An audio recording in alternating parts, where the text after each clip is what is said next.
बिस्मिल्लाहिर्रहमानिर्रहीम। अस्सलाम वालेकुम। My name is Mahjabeen and I am psychologist desert rose psychics पर खुश आमदीद। उम्मीद है आप सब खैरियत से होंगे।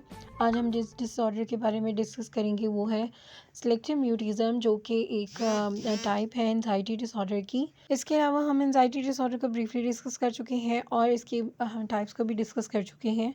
तो आज हम जो टाइप डिस्कस कर रहे हैं सिलेक्टिव म्यूटिज़म, तो उसलिए हम ये देखेंगे कि सिलेक्टिव म्यूटिज़म असल में है क्या। तो सिलेक्टिव म्यूटिज़म में क्या होता है कि जो एक इंडिविजुअल है यानी एक चाइल्ड है वो बोलना बंद कर देता है, यानी उससे बातें ही हो पाती सिर्फ चंद जो सेटिंग्स हैं उनमें, यानी कि मुख्तलिफ़ जगहों पर जो कि सिलेक्टिव होती हैं उन जगहों पर क्या करता है कि एक बच्चा वो बात करना बंद कर देता है या वो बात कर ही नहीं पाता। ठीक है।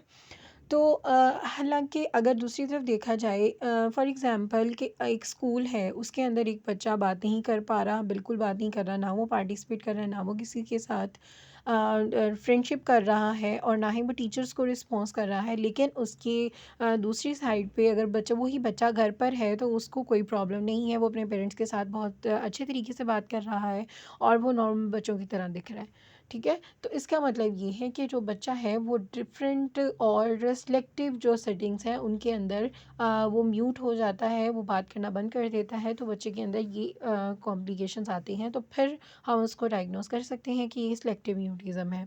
और नेक्स्ट हम इसकी कॉजेज़ को डिस्कस करें तो इसके अंदर एंजाइटी आ जाती है, लैंग्वेज प्रॉब्लम आ जाती है, और कोई ऐसा ड्रामेटिक एक्सपीरियंस हो सकता है जिसकी वजह से ये सिम्टम्स शो हो रहे हैं जो कि ट्रिगर करते हैं इन सिम्टम्स को।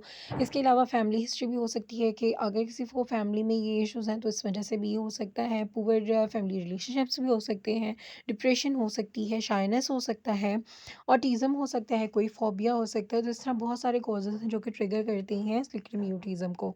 और इसके सिम्टम्स को देखा जाए तो बच्चों के अंदर क्या होगा कि बच्चे ये शो करेंगे कि बहुत ज़्यादा नर्वस हो जाएंगे, या तो वो बहुत अनईज़ी फ़ील करेंगे और सोसाइटी के साथ वो ज़्यादा घुल मिल नहीं सकेंगे, बात नहीं कर सकेंगे, उनके जो कानून वगैरह हैं उनको समझ नहीं पाएंगे।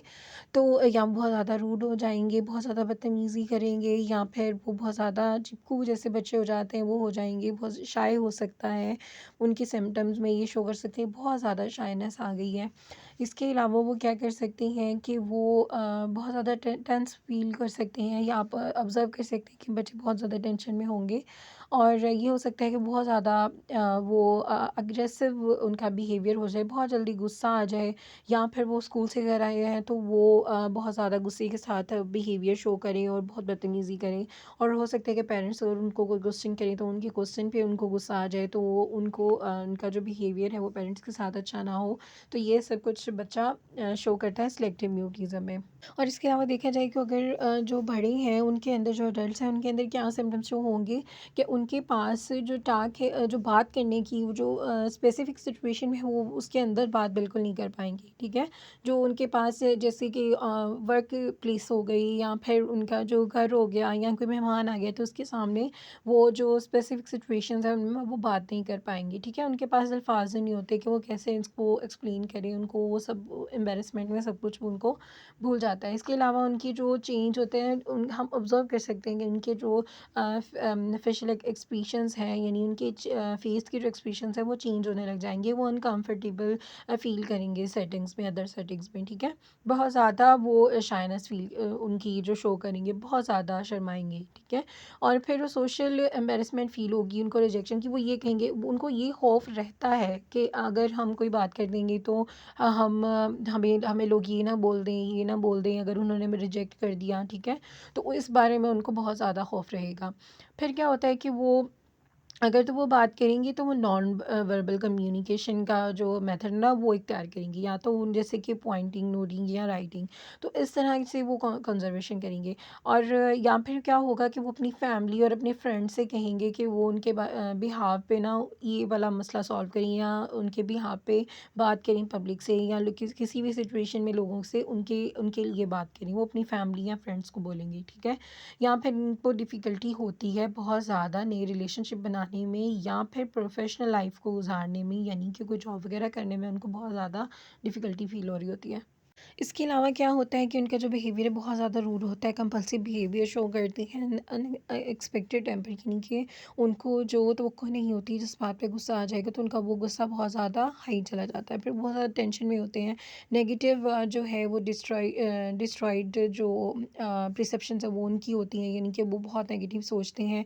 और एक्सेसिव एंजाइटी होती है, बहुत ज़्यादा एंजाइटी होती है, हद से ज़्यादा, फिर वो ये एंजाइटी शो करते हैं। तो ये वो सिम्टम्स हैं जो कि एडल्ट में शो करते हैं।